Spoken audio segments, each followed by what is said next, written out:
اسلام کی خدمت۔ جامعہ دارالسلام کے 4 طلباء ملاقات کے لیے آئے۔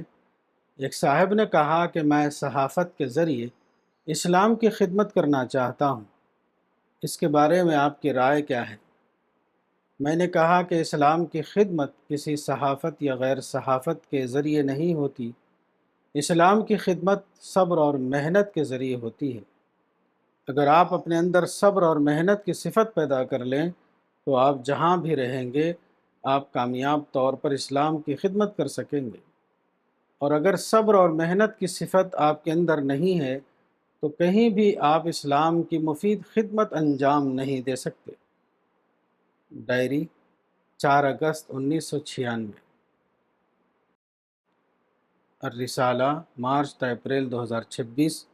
مولانا وحید الدین خان، صفحہ نمبر 38۔